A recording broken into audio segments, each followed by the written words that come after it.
What's going on, everybody? We finna get ready to get started in just a moment as we get ready to recap this Titans-Ravens preseason game number 1. So I'm definitely excited to get with you guys to really talk about this game a little bit and discuss, the things I liked and the things I didn't like from this game. So we're going to get ready to get started. Y'all make sure y'all share this show out as many of you start to kind of file in, and we are going to have a good time, and we are going to get everything started in just about just a little under 30 seconds.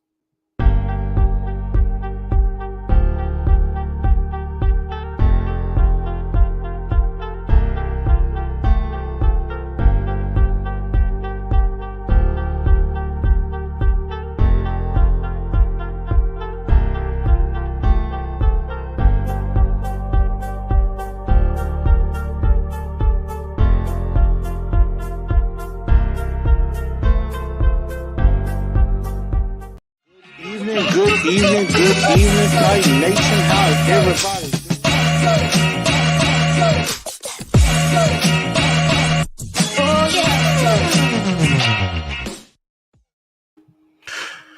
What's going on, Titan Nation? How's everybody doing? Welcome in to TNT POSTGAME. I'm your host, the Blue Enforcer, aka The Truth, and we are going to have a really good episode on this evening. Again, make sure y'all go ahead and share this show out. And if you're not a part of the Titans and Truth or the Truth Sports Podcast community, where have you been? You need to go ahead and join the community, whether it is on Facebook, as you see on your screen, Facebook under TNT Enforcers. Also follow the Titans and Truth official page where every episode is downloaded. Also on Twitter at TNT Blue Enforcer, and also on Instagram at Titans_in_truth. We are live here on YouTube and also on the Titans and Truth page on Facebook, as well as LinkedIn also. So definitely come in. I hope everybody had a pretty good day today. I know some other people did some recaps. That's why I didn't do one last night, because I had to get up early for work this morning. I know Titan Upload did a very good show. Sports Fan Entertainment did some stuff. I know Titan Anderson is live at the moment as well. So I know more of you will start to come on in, and we are going to have a really good time. And I, again, have a big major announcement as well. So definitely stay tuned for that. But Titans and Truth, TNT Post Game is live here. And again, I want to make sure y'all know to make sure y'all share the show. Definitely almost at 1,200. So make sure y'all subscribe to the YouTube channel. Again, on the Facebook page, Instagram, Twitter. Make sure y'all definitely do that. And if you haven't already, definitely make sure you smash that like button. I thought I had it on here, but definitely smash the like button for me, and also subscribe to the channel as well. Go to Titans and Truth on YouTube, smash that subscribe button, and also ring that bell so that way you can get all the updated information that comes out.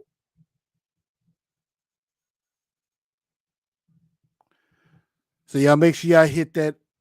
Y'all make sure y'all hit that bell when things go, so that way you'll know when things go live, so you'll be a part of all of that. So definitely hit that too. And also, if you have to leave at any point and need to go back and listen to the show, if you can't get to YouTube sometimes, also I'll be on Spotify as well as iHeartRadio, and I should be coming very soon to Apple Podcast as well. So be on the lookout for that also with everything. So let's go ahead and let's get right into this particular game, as I see Order Struck. Al Pierce is here, and I will definitely get to your question, Al. I'm definitely going to get to that because that's something that needs to be discussed.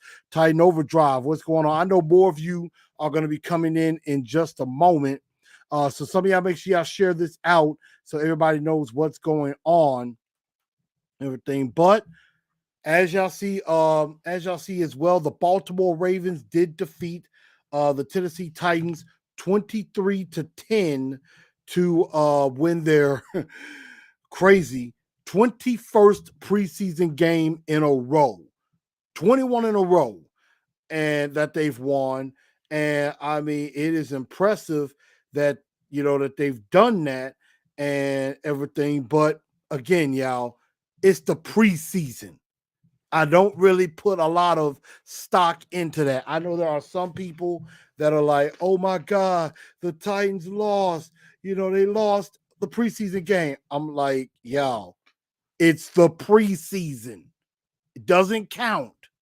Now, the action that happened on the field does count, but as far as the records, it's not really much to go off of. But this is basically a breakdown of some of the top stats that I saw from the game. Let's start with the quarterbacks. Malik Willis got the start and went 6 of 11, 107 yards. Also had 5 carries, 38 yards, and he ran one in for a touchdown. Logan Woodside will replace him midway through the third quarter and went 14 of 24, 102 yards, and threw 2 interceptions.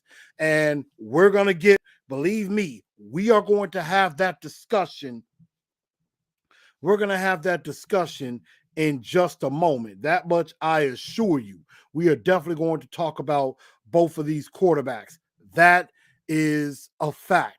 So definitely stay tuned for that. Now, as far as the running backs, we definitely saw Julius Chestnut get the first crack of carries. He had 7 carries, 44 yards, but he did have a fumble on the second drive of the game, which led to the Ravens' first score. So that was something that I was not particularly happy with in the beginning. So that was something there. But then Hassan Haskins came in, had 6 carries, 19 yards, but he also caught 3 catches for 29 yards out of the backfield. The wide receivers, the leading receiver was Terry Godwin. 4 catches, 31 yards. He definitely took advantage of his opportunities. Mason Kinsey had a couple of catches, 30 yards. Racey McMath had a big catch, a big deep ball catch for 48 yards from Malik Willis. He also had a very nice kickoff return that got him out near the 40-yard line as well. So Racey McMath definitely made some plays. And defensively, wasn't much to notice. An unknown, undrafted guy by the name of David Anini had 2 sacks, and one of them was a strip sack that the Tennessee Titans got back, and I was shocked that did not get reviewed and overturned. But it was definitely a big that strip sack was a big play indeed. So definitely shout outs there. But again, the Tennessee Titans, as you see on the score, did fall 23-10 to the Baltimore Ravens. And I'm going to get to some of y'all comments now. Titan Overdrive said, Malik showed flashes. If he puts it all together, man, we got something.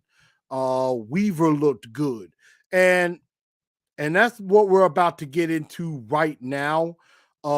Is definitely some things that that definitely happened. So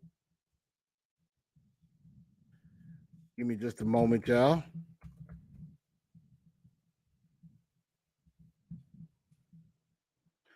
But we're going to get into, of course, the elephant in the room and what I know everybody wants to talk about. So, we're definitely just going to get right into it. And that is Malik Willis.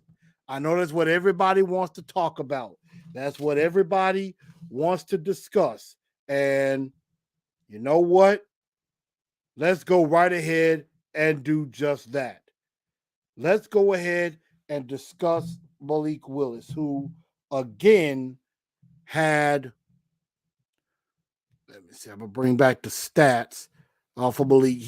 He went 6 of 11, 107 yards. He had 5 carries, 38 yards, and a touchdown on the day. So here's the thing.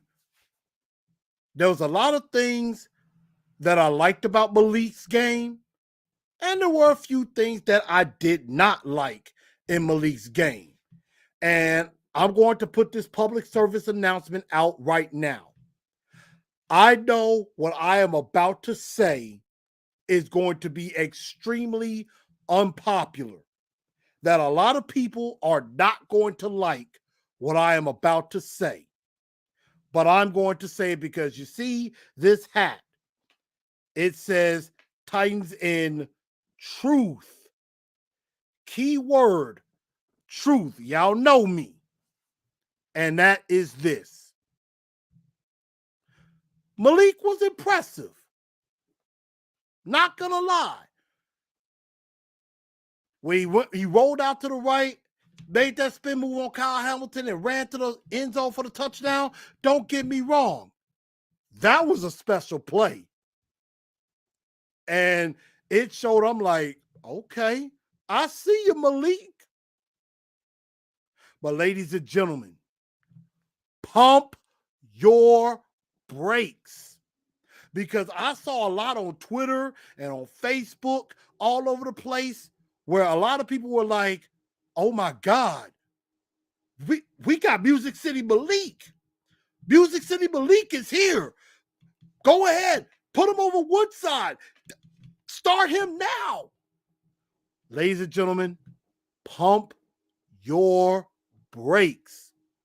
Don't get me wrong. Malik showed a lot of good things last night, but he is not ready yet. Let me say that one more time. He did some good things, and we're about to get into that. He did some good things, but he did some not so good things too. He is not ready yet. Hence, I said the word yet. But he has that potential to be something special. Yes, he does. But he has to put it all together. And don't get me wrong. Logan Woodside sucked last night. No doubt about it. Logan Woodside sucked last night. But Malik Willis had his bad moments too. Like I said, the run for the touchdown, that was nice. He had a nice pass to McKenzie before the end of the first half. That was nice too. So he had a couple of nice throws. He had some nice runs where he got away, and the escapability is there. Like, he'll get sacked less than a lot of quarterbacks will. So again, he was impressive in that regard. The escapability and things like that, being able to get out of the pocket and escape pressure, that much is true. However, there were some times Malik did some stuff that had me scratching my head thinking, see, right there, you can't panic and just decide to run. Don't be run first. Sometimes you got to stay in that pocket and wait till a receiver gets open. If you have a clean pocket, you don't need to escape that. Or better yet, if you have to escape, you escape not looking to run, but look to extend the play till somebody comes open or comes back to you, and then you let it loose.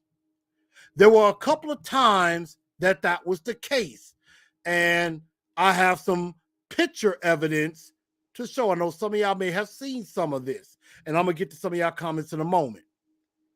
Here is play number 1 right here. And this was courtesy of Mike Herndon of Music City Miracles. If you see right here, this was a 3rd and 14. Ended up being a field goal to put the Titans up 10-7. So if you take a look, you see Malik Willis back here. And I should have had him in like red or something like that. I apologize. Now, he ended up taking off, running here, picking up about 7-8 yards. He was well short of the first down, ended up having to kick a field goal. You see the arrow at the top. That was where the first down marker was, at about the 7-yard line. And you see here, he had 4 possible options. If you look at the far right side, toward the bottom, on the bottom of the screen in the far right side, that's Treylon Burks. If anything, he throws that pass. If you see Malik Willis, he should have thrown that pass right now. You get it to Malik. At worst, that's a first down. At worst, that's a first down.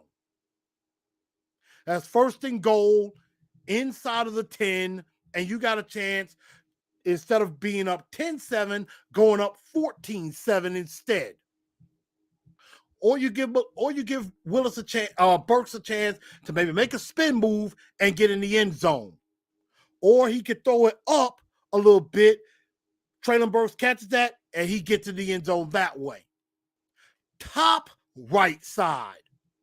I want to say that's either McMath or Josh Malone. I'm not 100% sure who that was at the top. Now, he has a guy kind of, you don't see it in the circle, but there's a guy right there with him. So I kind of get why he didn't throw it right there. But if you take a look at the bottom, at the top left is Chig Okonkwo. And on the right is Jordan Wilkins.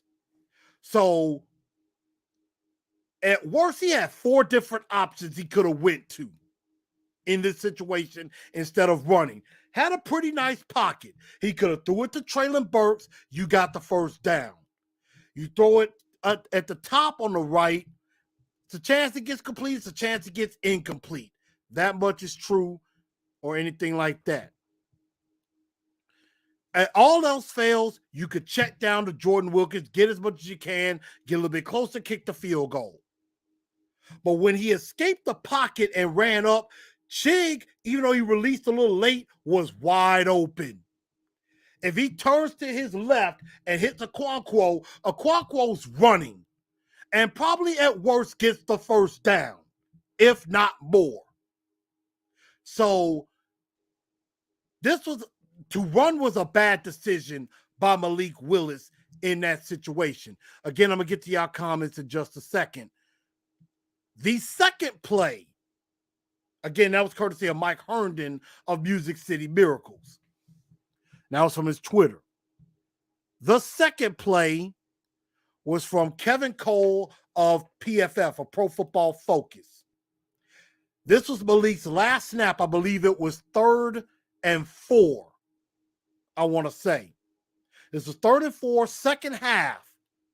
This was the play that Mike Vrabel was like, I wanted him to throw the ball. And when he tucked it and ran, that's when he took him out of the game. This is his last snap. Take a look at this situation. If you look in the back end, you see Malik, he's standing there ready to throw. You see at the top is Treylon Burks. Wide open. If he throws that ball and is accurate enough, gets it to Treylon Burks, nobody's catching him. He's still running to the end zone for the touchdown. That is about a 60-yard touchdown. That's about a 60-yard touchdown to Treylon Burks. And today we're probably having a whole different conversation, not just about Malik, but also about Treylon Burks as well. And really, if all else fails, if he didn't get it to him, if you look at the bottom, is Des Fitzpatrick coming across the middle, right by the logo. Right by the logo at midfield. At worst, you got yourself an easy first down. Now, he ran and got the first down on this play, But Vrabel was not happy about it. He yanked him after that. So that first circle at the very top is Treylon Burks, hits him, it's a touchdown. And really, if you add if he was a little bit better, if he took a little bit off and let McMath catch it and keep his feet under him, and he's running down the sideline, Malik has maybe, I would say about 230 yards, 2 touchdowns, and a running touchdown in this game. So these are just 2 plays that I thought really could have had him back. Could have did something a little bit different. But again, Malik showed some stuff, but you got to pump your brakes, guys. He's not there just yet. Not yet. So Malik was impressive, but pump your brakes. Not there yet. Let's see. DO9 says, let's talk about these dumb play calls we're still seeing. It's preseason. Very vanilla. Nothing special was going to get schemed up. We know this. Nothing special was going to get schemed up. Pass to set up the run. Been saying it for years. We all have been saying that. Use the pass to set up the run. We have been saying that. Titan Overdrive said, man, the O-line got me worried. And you know what? Let's talk about the offensive line. Because that was one of my points, was how would the O-line look? And I think for the most part, under Malik, the O-line did a pretty solid job. I think Dylan Radunz was only in for 2 series, and I think he was pretty solid. I don't think he really did anything terrible, it wasn't anything special, but it wasn't anything bad. Nicholas Petit-Ferrer started on the left side, and then when they took Radunz out of the game, he went to the right side, and he got a lot more snaps. I think Nicholas Petit-Ferrer played the entire first half. And, there's still work that needs to be done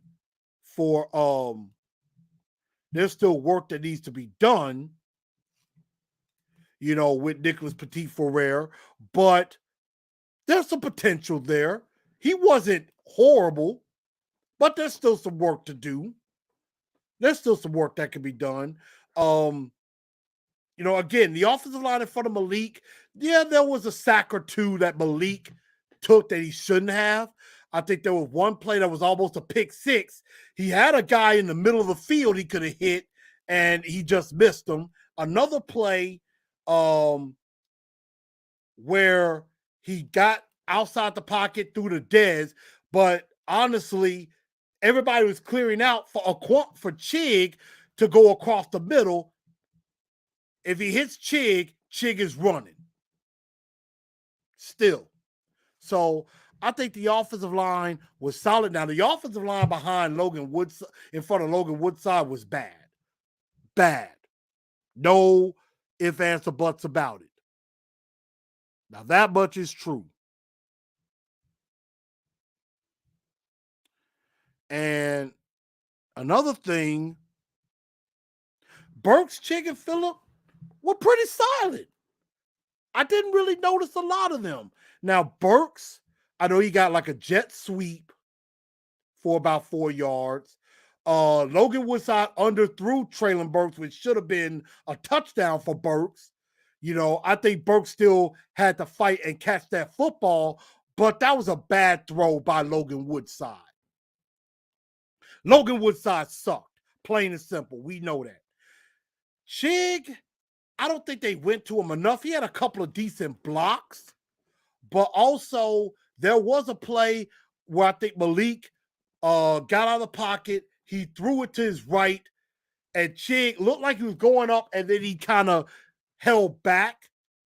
I thought Chig should have went and go get that football. Go get that football. And then Kyle Phillips only played 3 offensive snaps. He did okay as a punt returner, but they didn't really have him in very long. to really see anything. So that's some things that I noticed, at least on the offensive side of the ball. Let's see. As Overdrive said, hit that like button, y'all. Definitely do appreciate that. Appreciate everybody that's still in here right now. Let me get to some of y'all comments. Miss Mims comes in and says, Malik did an amazing job. Still got a lot of work to do. Woodside is the dunce of the day. Yeah. And I know I mentioned star and dunce of the day. I'm going to be doing that because I have a little bit of stock up, stock down that we're going to do for the first time this season. So we're definitely going to go into that. Lewis on Facebook says, Willis flashed, but has a long way to go. Yes, I agree.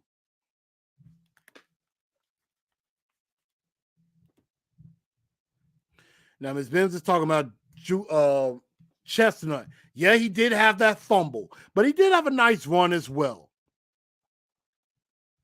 Sin City Titans. See, this is what I'm talking about. He said, Malik outplayed by expectations. Excites to see what comes. Well, he's saying his expectations. Sin City Titan, what's up with you? I know you're doing some things with Titan Upload and with Titan Rossi. Shout out to you and everything. And I think I got a super chat from my guy, Derek Roberts. Malik needs a solid year like Mahomes had before he starts. And I agree. I think a year behind Tannehill is going to do wonders for Malik Willis. It's going to do massive wonders.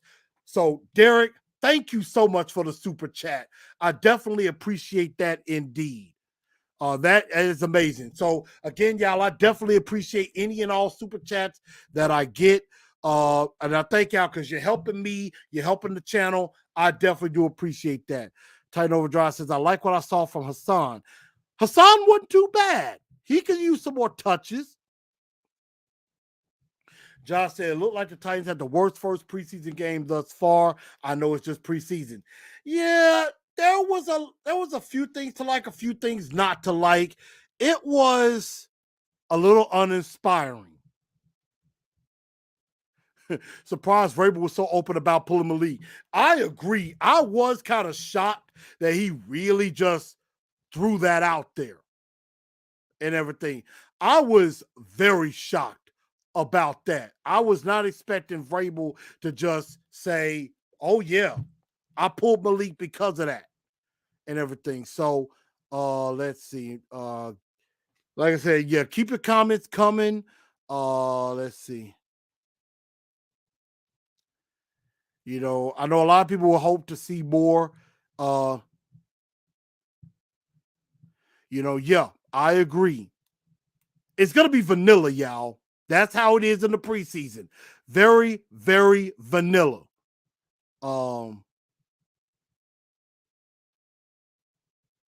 Derek is saying, what's Vrabel's obsession with Woodside? That I don't see. I don't know either, but I think it's the fact that he's very comfortable with the offense and everything, and Malik still has things to learn. So I'm going to say this, and we're going to move on. Malik outplayed Logan Woodside last night. Let me say that again. Malik Willis outplayed Logan Woodside last night. However, Malik ain't ready to overtake Logan Woodside just yet.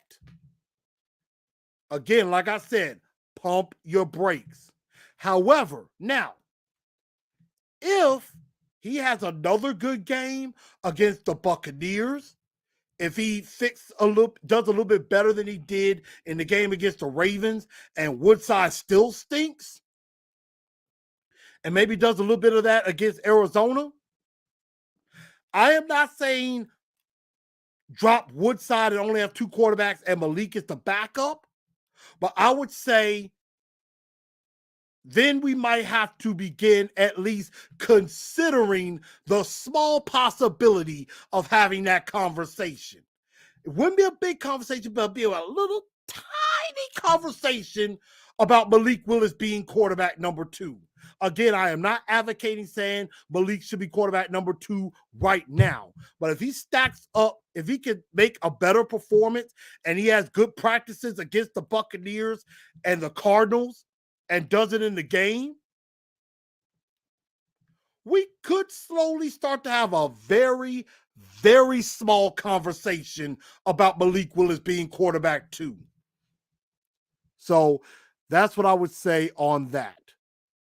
Let's see.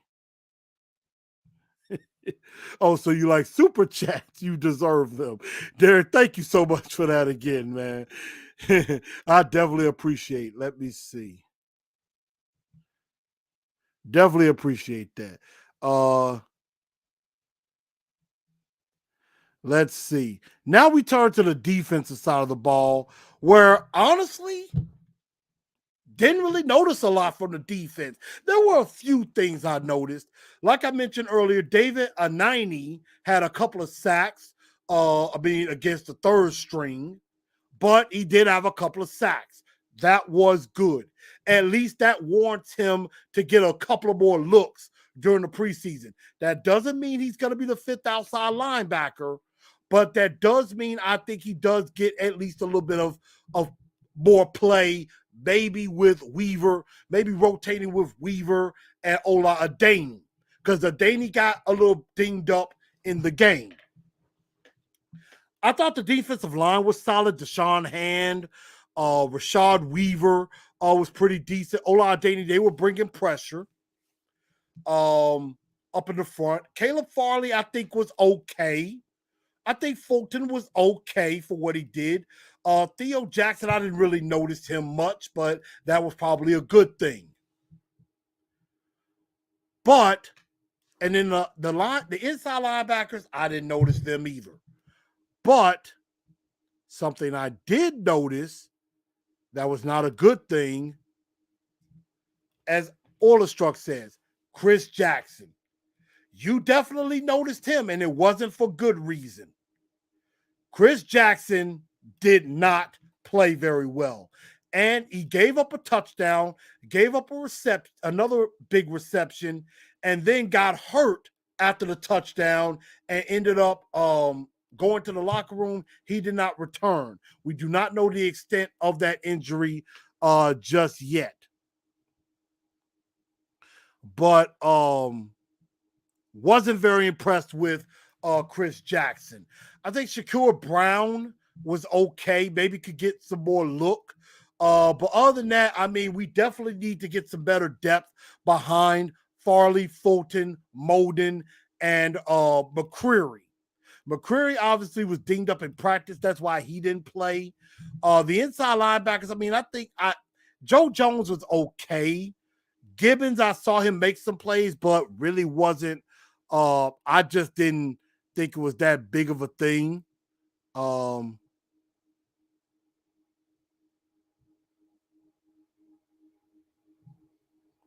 Let's see. Well, looks like Wilson got hurt, so maybe we didn't have the worst first preseason game. Now, I don't know. Are you talking about Zach Wilson from the Jets, or are you talking about Russell Wilson with the Broncos?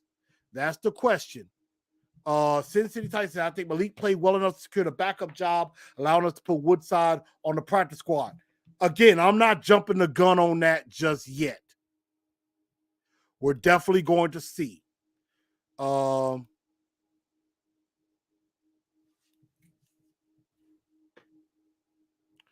Ms. Mims talking about, I guess, longest preseason streak. I'm not sure. I would have to take a look at that. I don't think there's been a preseason where they went undefeated. I think there might have been a couple of times, but not like the Ravens winning 21 in a row. That much I would have to say. Who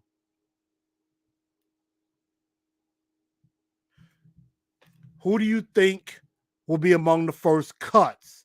Now, that is a very good question as well, because, you know,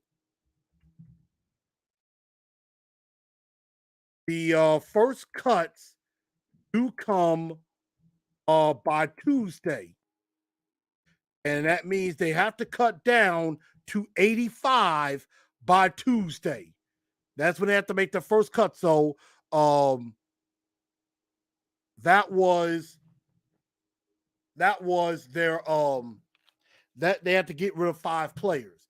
Now, of the 5, I will probably say maybe one of the backup corners, probably one of the backup defensive linemen, knowing who, I forgot his name. That was the backup defensive lineman because there were some guys that didn't even get in the game. Reggie Robinson could be in danger of getting cut because he didn't get to play. Brandon Lewis, I don't know if he gets cut. Could be another. But there are some guys that are going, there's 5 guys that are going to get cut before Tuesday. So they still have a few days to see what they're going to do. Feeling about Farley. I think Farley's going to do all right with more reps. With more reps, I think he'll do just fine. I think he'll be pretty good. As he gets better, gets more reps, plays more, I think he's going to be just fine. So that's kind of what I feel about that. Let's see. Rookie impact. I think the rookies, all the rookies are probably going to make the team. I think Burks left a little bit to be desired, but I think we'll definitely see some more of him. McCreary, hopefully we get him in. Petit Ferrer has some work to do, but wasn't horrible. Malik, we've talked about already. Chig, I'd like to see him get some opportunity. Kyle Phillips as well in the offense. I know everybody is cheering hard for Mason Kinsey, but unless he does something special on special teams, I do not see him making a team. He will be once again back on the practice squad. I am trying to think. I know I'm forgetting some people. Chance Campbell. I know he tried to make a play on Isaiah Likely. He had his hand on the ball where Likely made the catch. He nearly could have picked that off. Chance Campbell still has some work to do. Hopefully he does some stuff on special teams and everything. So that's something there. Again, wide receiver-wise, I really didn't notice anybody except McMath making some plays. Terry Godwin made a few plays, but other than that, I mean, I was hoping to see a little bit more from the wide receivers. Didn't really get to see as much, but we're definitely going to find out. And John, my apologies if I messed up the man's name. Petit Ferrer. That's what I said. Ferrer. Petit Ferrer. That's how it's pronounced. I've heard it before. Don't be trying to question me. Saw that right there. I'm just playing around with this, man. Yeah. So forgive me. Ooh, I messed up. Live show. So TNT post game. Question is now, what's next? What's going to happen next is the thing. And before we do get to that, let me quickly go by my stock up and stock down mentions. And I did have a couple. So let's talk stock up, stock down right quick. Stock up. Again, I like what Malik did. I'm not saying he's ready to be quarterback number 2, but I did like some things that I saw. Dylan Radunz, I didn't think did too bad. So I think he took a positive step towards winning the job at right tackle. David Anini, I thought was very good with the 2 sacks. He definitely will get a little bit more look. Deshaun Hand, I thought was pretty decent on the defensive line. Like I said, defensive line as a whole wasn't too bad. Racey McMath and Terry Godwin were the only 2 receivers I noticed. So I think those guys were pretty good. Stock down. The aforementioned Logan Woodside. He sucks, y'all. He absolutely sucks. Excuse me. Excuse me. I'm sorry, y'all. Des Fitzpatrick. Now, I called in to Stillman and Company yesterday, and I asked this question. Oh, excuse me. I asked this question to TD and Jared. I said, who is somebody who could be possibly playing themselves, who maybe was on the outside looking in, who could be playing themselves onto the team, and also who could be playing themselves possibly off the team. And so when you look at stock up, obviously Racing and Math, I think, has locked up a spot on the team. I think Terry Godwin, if he has some good performances, maybe with Malik, I think he has a chance to make the roster because there's still one receiver spot left.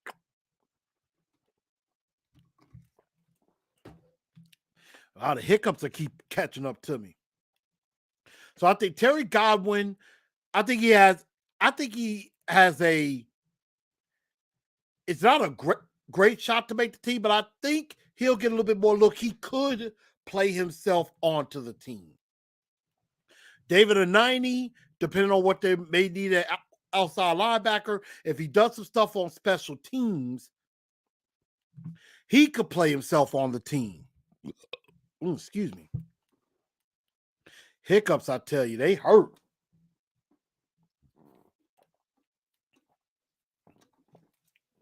Forgive me. Some guys that could be playing themselves off the team. Again, Logan Woodside sucks, but I think he's still going to make the team because they love him.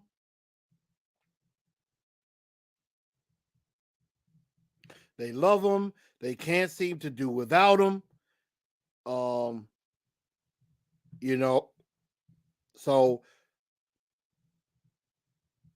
that's one thing there.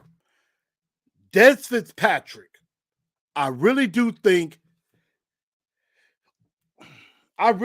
Des Fitzpatrick is playing himself off the team altogether.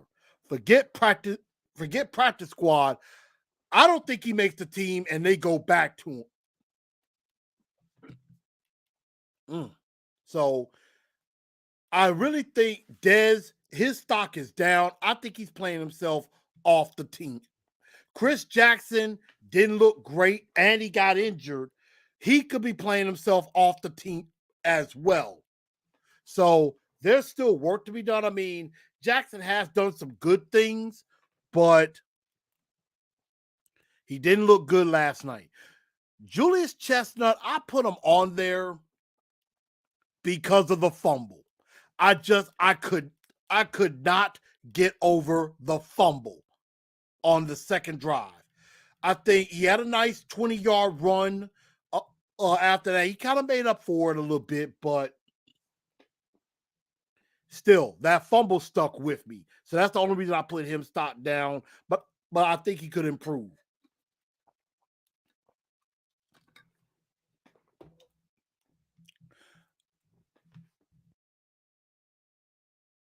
Excuse me. And last but not least, Laurel Murchison. Laurel Murchison is absolutely playing himself off the team because I did not notice him again. I've rarely noticed him. Like, I think he has 13 total I think he has 13 tackles in 2 seasons. Haven't noticed him at all. Deshaun Hand, Kevin Strong, I want to say Haskell Garrett. Those guys were getting in front of him. So I'm not liking Laurel Murchison's chances of making this roster. I think he is in serious danger of being cut. And he might be among the first group of cuts. And that would be bad for him. So that's what I think as far as stock up, stock down. Now,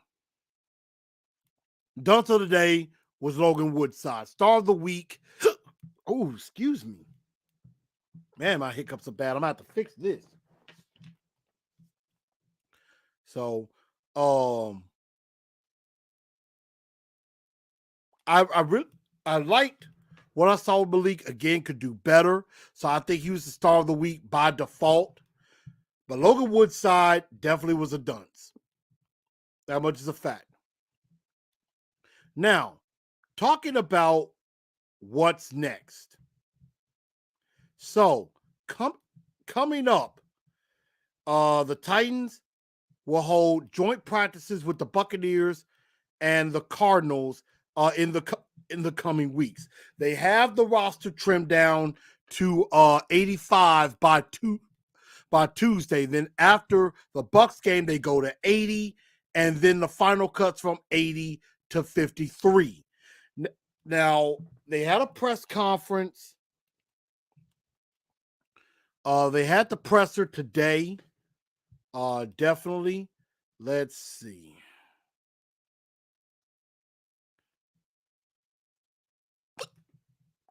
Man, these hiccups are bad. So we had the verbal press conference. They will be back at practice. They'll be at practice tomorrow. They'll practice Sunday. They practice Monday. Roster cuts on Tuesday. And then next Wednesday and Thursday, which next Wednesday, August 17th, my birthday, by the way. Definitely feel free to send me some love on my Cash App. Definitely send me some love on my Cash App if you so desire. So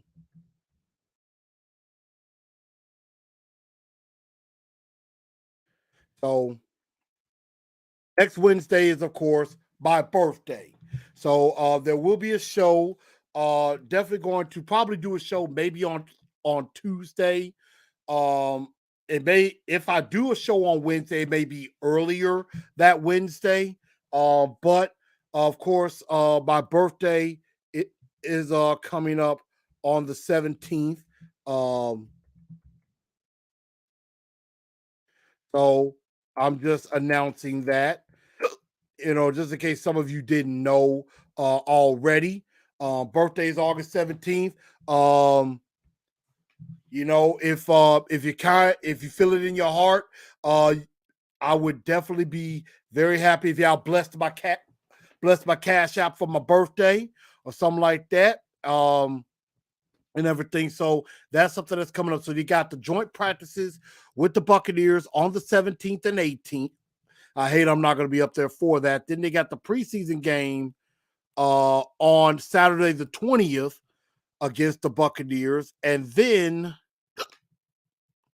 that following Wednesday and Thursday, the 24th and 25th, that's when they will be practicing with the Cardinals, with Kyler Murray. DeAndre Hopkins is able to practice,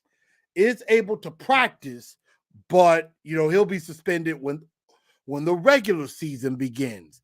And of course, shout out to my little brother Christian. It is Leo season. By the way, my brother, happy birthday. His birthday is tomorrow. I hate I'm not down there with my family. Technically, I'm supposed to be in Florida right now, but happy birthday to my little brother Christian, even though he is a Bengals fan. Definitely still got love for him. And Christian, stay tuned because I got an announcement that you might want to listen to. Ken Morris popped in here. Man, it's been a minute. Kid. Good to see you, man. Good to hear from you. Miss Mim said, I never knew your birthday was on the 17th. Yes, it is. So if y'all feel in your heart to bless my Cash App, I definitely do appreciate it. But that is what is next. You got some practices next Wednesday and Thursday for the next two weeks against other teams before we do wrap up the preseason. So that's going to be very important. You're going to see more reps. You're going to see more from Malik. You'll see more from Burks, and you'll see how they do against other competition. So before I get out of here tonight and everything, and Leo sees a turn up. That much is a truth, as a fact. So this is the big announcement that I have for everybody coming up. And I want y'all to make sure y'all spread the word to all your fellow peeps. Even if they are fans of other teams, I will probably be posting this tomorrow at some point, but it's this.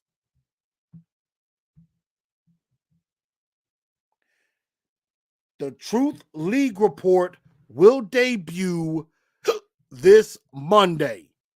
The Truth League report will make its return and debut this Monday at 6:30.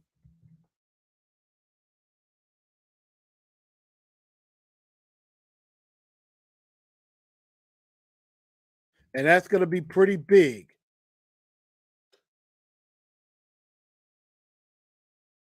So, pass this word on to your peeps, to your friends, anybody that may not be that's not a Titans fan can also join in, but that's what it is. The Truth League report will debut this Monday night at 6:30, and we're gonna kick things off. We're gonna be talking about the South, the divisions in the South. We're gonna preview the divisions, the AFC and the NFC South. So we're gonna talk about the Titans. I'm also at some point. I have some guys I've reached out to who are who do podcasts for the Colts and the Jags. Looking to reach out to the Texans as well. Kind of have a little camaraderie as I network, but we will be talking about the rest of the competition in the AFC South. Who could win the division, what the other teams are looking like. The Colts, talking about what the Colts are looking like, what the Jags are looking like, the turmoil in Houston, what's going on down there. As one of their backup running backs, I believe, was injured and is out for the year. We're also going to talk NFC South, talking about what we look like with the NFC version of the Titans in the Atlanta Falcons with Arthur Smith and Marcus Mariota, the Saints with Jameis Winston, also with the Bucks, and of course the Carolina Panthers with their logjam of quarterbacks with Baker Mayfield now there with Sam Darnold and Matt Corral. So we're definitely going to talk about that coming up this Monday night at 6:30 on YouTube here on the Truth Sports Podcast channel, Titans and Truth. So that was the big announcement. Definitely pass this out to all of your friends who are football fans. It doesn't matter if they're Titan fans or not. I am for to start doing this. So every week we're going to start with the South. This upcoming Monday, next Monday, we will go to the North. We'll talk about the AFC and NFC North. Then following that, we'll talk about the AFC, NFC East. And then we will end our division previews talking about that very rugged AFC and the NFC West. So we're definitely going to be talking a lot about some of these other teams. But all of you who have supported me so far, come watch those shows too. I may not necessarily be talking Titans, but this is me trying to expand and trying to broaden my horizons in football. And I just love football. Y'all know me for that. So I am definitely going to go back and look at some of the game between the Falcons and the Lions. I'm definitely going to be looking at some of the other games as well as we get ready to preview this season coming up. So everybody, I think that's going to just about do it for tonight's TNT post game. Thank everybody for tuning in to the show. I'm your host, Chris, aka Blue Enforcer. Again, if you have not subscribed to the show, make sure you subscribe and definitely hit that bell so that you too can be caught up on everything that's going on. So definitely hit that bell.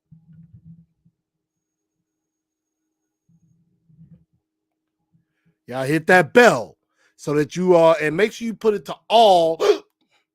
Dad, my hiccups are bad. I'm sorry, y'all.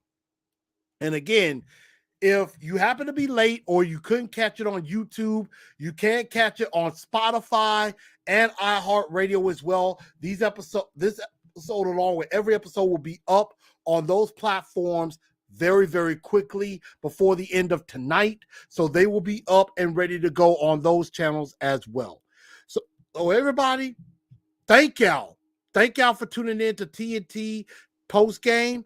I'm your man, Chris, a.k.a. Blue Enforcers, a.k.a. The Truth. Y'all have a great rest of the night and tighten up, because that's all we know how to do. Good night, y'all.